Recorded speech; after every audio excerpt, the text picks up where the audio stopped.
Bulletin में सबसे पहले बात करेंगे बारिश की। बारिश जिसने एक बार फिर जयपुर को इस तरह भिगोया कि पूरे शहर में हर तरफ पानी पानी हो गया। तस्वीरें आपको दिखा रहे हैं जयपुर के अलग अलग हिस्सों की। अचानक हुई तेज बारिश की वजह से किस तरह के हालात पैदा हो गए।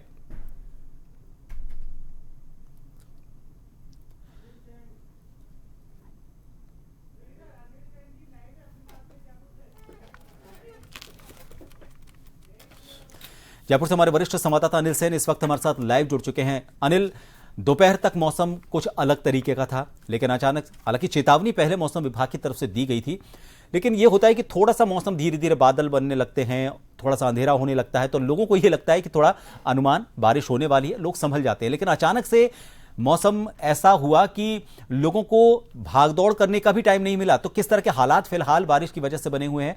मौसम विभाग ने आने वाले वक्त में मौसम को लेकर किस तरह की चेतावनी जारी की है?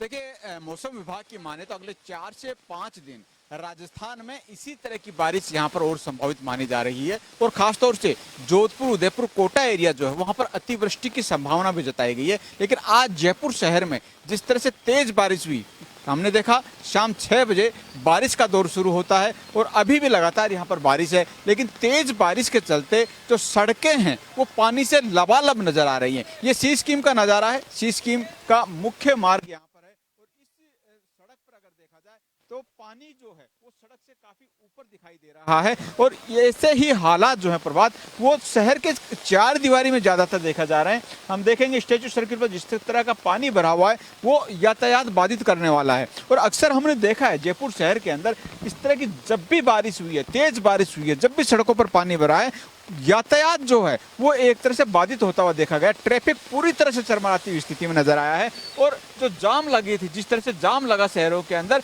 वो हमने देखा कि शाम 7 बजे निकला हुआ व्यक्ति भी हमने देखा वो घर पर रात 10 बजे तक पहुंच रहा है। यानी आधे घंटे का जो सफर है प्रभात वो लगभग 2 से ढाई से 3 घंटे तक सफर में तब्दील हो रहा है। और अब जो स्थितियां हैं, क्योंकि अब बारिश से लगातार जो बारिश हो रही है उससे सड़कों में गड्ढे भी पड़ गए हैं कई जगहों पर। अधिकतर जगहों पर अगर सड़कें देखें तो सड़कें पूरी तरह से क्षतिग्रस्त हो गई है, टूट भी गई हैं। तो ऐसे में जो स्थितियां हैं और कहीं ना कहीं चैलेंजिंग यहाँ पर होती हुई देखी जा सकती है। फिलहाल ये जो तस्वीरें हैं ये आप देखकर समझ सकते हैं कि कितनी तेज बारिश आई होगी। जन टीवी अपने दर्शकों को ये दिखा रहा है कि जयपुर शहर में जो बारिश हुई है, ये देख लिए बारिश में सामने जो स्कूटी चालक था बचने की कोशिश वहां पर की, लेकिन स्कूटी चालक यहाँ पर पानी में गिर गया है। और पानी में गिरने इस तरह की स्थितियां हम देख रहे हैं शहर में कई जगहों पर होती है।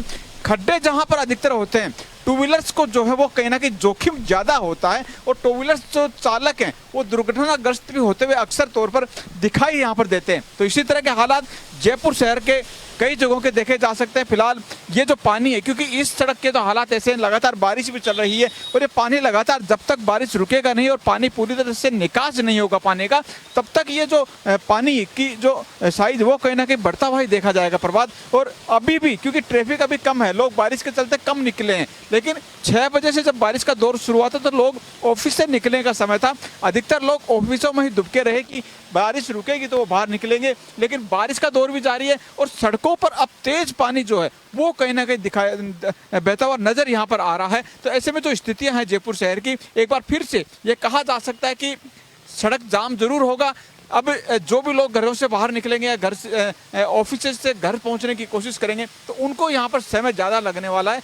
यातायात अगर देखा जाए, क्योंकि बारिश अभी भी तेज दौर यहाँ पर चल रहा है, लेकिन ट्रैफिक जाम की स्थिति एक बार फिर से यहाँ पर देखने को मिलेगी जयपुर शहर के अंदर। और शहर ही नहीं, पूरी तरह से हम देखेंगे शहर के बाहर भी जो लोग, जोटवाड़ा एरियाज अगर देख लिया जाए, कालवाड़ की तरफ देख लिया जाए, बाईपास के पास अंडरपास की स्थितियों को देखा जाए, तो तमाम जगहों पर जो पानी के भराव जो क्षेत्र हैं एक बार फिर से पानी से लबालब हो गए हैं। और यहाँ पर जो स्थिति है, क्योंकि सड़क पर पानी भरने से कहीं ना कहीं ये कहा जा सकता है कि यातायात पूरी तरह से एक तरह से दबाव में आता है और यातायात बाधित होते हुए भी देखा जा सकता है। तो अब जो स्थितियां हैं इसके बाद में शहर के अंदर जब बारिश रुकेगी, लोग जब ऑफिस से घर जाने के लिए निकलेंगे, तब कहीं ना कहीं ट्रैफिक का दबाव बढ़ेगा और पानी कम नहीं होगा। तो तब तक ये कहा जा सकता है कि लोगों को कहीं ना कहीं घर जाने पहुंचने के लिए जद्दोजहद भी करनी पड़ेगी। और ये तो तय है, जिनका सफर आधे घंटे का है वो लगभग 1.5 से 2 घंटे में सफर तय करेंगे और अगर जाम ज्यादा रहा तो 3 से 4 घंटे भी यहाँ पर लग सकते हैं। बिल्कुल, देखिए आपने बिल्कुल जो पॉश इलाका है और जहां पर पूरी ब्यूरोक्रेसी बैठती है, सरकार जहां पर बैठती है, उस इलाके में इस तरह के हालात हैं। लेकिन इसके लिए सिर्फ प्रशासन को या सरकार को भी दोष नहीं दिया जा सकता। अक्सर देखा जाता है कि नियमावली अच्छी तरह से बनी हुई है, जो बड़ी बिल्डिंग्स हैं वहां पर वाटर हार्वेस्टिंग सिस्टम के लिए उन्हें बताया हुआ है, लेकिन उस पानी को सीधे सड़क पर छोड़ दिया जाता है। इसकी वजह से पानी की जो वहां पर पानी बहुत ज्यादा सड़क पर आ जाता है, बिल्डिंगों का सारा पानी, सड़क में वैसे सारा पानी, और इसके अलावा प्रशासनिक स्तर पर मानी खामियां हैं, क्योंकि नालियों में नालियां भर जाती हैं। नालियों की वजह से जो सारा का सारा पानी है वो सड़कों पर आ जाता है, क्योंकि प्लास्टिक, पूरे प्रदेश में प्लास्टिक बैन है, लेकिन आप देखिए जो नालियों में जो जाम लगता है सबसे ज्यादा वो प्लास्टिक की वजह से लगता है, और प्लास्टिक को इस्तेमाल करती है आम जनता। तो ऐसा भी नहीं कहा जा सकता कि सारा दोष सरकार का या प्रशासन का है।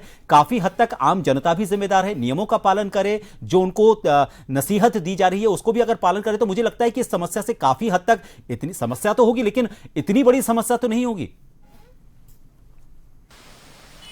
देखिए प्रभात, एक तो सबसे बड़ा चैलेंज इसलिए आ रहा है कि अमूमन तौर पर औसत जो बारिश अगर देखा जाए राजस्थान प्रदेश की, तो उसमें लगभग 50 से 55% जो बारिश ज़्यादा हुई है। ज़्यादा होना आप समझ सकते हैं कि औसत से कितनी अधिक 55% बारिश यहाँ पर होगी, क्योंकि अतिवृष्टि की स्थितियाँ कई जिलों में देखी जा सकती हैं। जयपुर में भी अगर देखा जाए, पिछले दिनों हमने देखा था जब भी 3 से 4 बार तेज बारिश हुई है तो शहर की पूरी तरह से स्थिति चरमराती हुई देखी गई। ड्रेनेज सिस्टम एक हद तक सॉल्यूशन जरूर है, लेकिन इस बार अगर देखा जाए ड्रेनेज सिस्टम को दुरुस्त जरूर किया गया होगा, लेकिन राजधानी जयपुर की स्थितियां पहली बार नहीं है। जयपुर में अगर देखा जाए जब भी तेज बारिश होती है, जाम की स्थिति और ये पानी भराव की जो स्थितियां हैं वो अमूमन तौर पर देखने को मिलती है, क्योंकि ड्रेनेज सिस्टम पूरी तरह से दुरुस्त नहीं है। कहने को स्मार्ट सिटी की कतार में कहना कि जयपुर शहर जो शुमार यहाँ पर है, लेकिन ये जो तस्वीर आप देख सकते हैं ये कितना स्मार्ट है। अगर जन टीवी के दर्शक भी देख रहे होंगे तो ये जरूर सोच रहे होंगे कि केंद्र सरकार ने जो स्मार्ट सिटी का दर्जा देने की कोशिश और उसमें पहल करने की कोशिश की थी, बजट वहां पर लगाया था, काफी कुछ नवाचार और इनोवेशन करने की कोशिश की थी, लेकिन ये जो स्थितियां हैं, क्योंकि हम इसको तेज बारिश जरूर कह सकते हैं, लेकिन इससे भी अगर अतिवृष्टि होती है जयपुर शहर में तो स्थितियां क्या होंगी, उनके लिए चैलेंजिंग जो समय होगा उससे निपटने के लिए डिपार्टमेंट और प्रशासन ने क्या व्यवस्थाएं की हैं, उसका यहाँ पर तैयारी क्या है, सवाल यह भी यहाँ पर उठता है। हालांकि यह कहा जा सकता है आम नागरिक जिनके कर्तव्य हैं कि वो किस तरह से रहें, किस तरह से अपने सिस्टम को सुधार भी सकते हैं। प्लास्टिक का उपयोग हम देखते हैं कि बैन जरूर है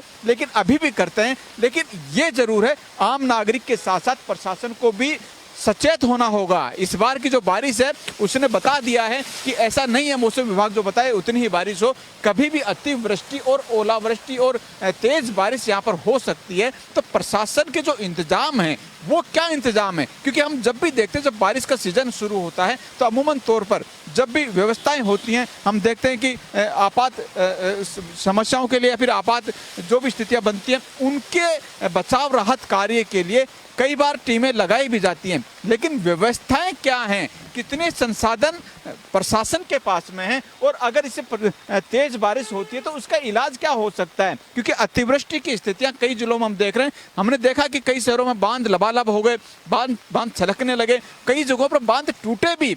हमने देखा हिंडौन सिटी के अगर देख ले जाए, उदयपुर में कल हमने देखा, जोधपुर में हमने कल स्थितियां वहां पर देखी, कानोता की तरफ हमने देखा। तो कई जगह ऐसी स्थितियां हैं जहां पर पानी का निकास है लेकिन वहां पर अतिवृष्टि होती है, तेज बारिश होती है और पानी का जितना बहाव और निकास की जो स्थितियां हैं वो नहीं होने के चलते हमने देखा कि एनीकट टूटते हुए नजर आए, और वो जो आबादी का क्षेत्र है प्रभात, वहां पर कहीं ना कहीं पानी घुसता हुआ नजर आया। कल भी हमने कई जगह स्थितियां देखी थी, लोगों की दुकानों के अंदर 3 से 4 फीट तक पानी घुसा हुआ था। तो ऐसे में प्रशासन को यह जरूर इंतजाम रखना होगा कि आगामी दिनों में इस चैलेंज से, इस बार जिस तरह की स्थितियां रही हैं उन परिस्थितियों से ये सीखना होगा प्रशासन को कि आने वाले दिनों के अंदर जब भी मानसून का अलर्ट हो या फिर मानसून की सीजन शुरू होता है तो उससे पहले ड्रेनेज सिस्टम को दुरुस्त करना पड़ेगा। नाले वगैरह जो सफाई हैं उनकी सफाई को दुरुस्त करना होगा, क्योंकि कई जगह हमने देखा कि नालों की सफाई हुई लेकिन कुछ जगहों पर नहीं हुई, जिसके चलते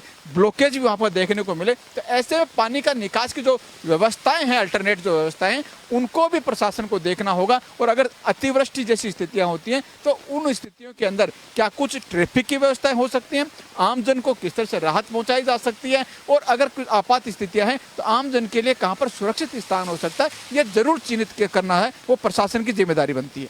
बिल्कुल आपने सही कहा, चुनौतियों और चेतावनियों से अगर सीख ली जाए तो मुझे लगता है कि आने वाले वक्त में हालात को भी सुधारा जा सकता है, जनता को भी कम परेशानी होगी। और जब इन सिस्टम को सुधारने के लिए इन हालात में बहुत ज्यादा जो मेहनत करनी पड़ती है, बहुत ज्यादा पैसा लगता है इन हालात को सुधारने में, उसको भी बचाया जा सकेगा। बहुत बहुत शुक्रिया हमसे जुड़ने के लिए। तो लोगों से ये अपील करता है जन टीवी कि एक बार मौसम का हाल, मौसम विभाग क्या कह रहा है, जन टीवी भी लगातार ये लोगों तक मैसेज कर रहा है, समझ लें, सुन लें और उसके बाद ही अपने घर से बाहर निकलने का कार्यक्रम तैयार करें। जिस रास्ते से आप जा रहे हैं वहां पर बारिश को लेकर किस तरह की चेतावनी जारी की गई है, पानी अगर गहरा भरा हुआ है, अंडरपास है, तो बिल्कुल चाहे लंबे रास्ते से आपको जाना पड़े लेकिन सुरक्षित रास्ता अपनाएं और किसी तरह की ऐसी कोई ऐसा कदम ना उठाएं जो आपके लिए खतरा साबित हो। हालांकि प्रशासन और सरकार की तरफ से पूरी कोशिश है, लेकिन मौसम विभाग की चेतावनी को ध्यान में रखते हुए, मद्देनजर रखते हुए ही अपना सफर तय करें। बहुत बहुत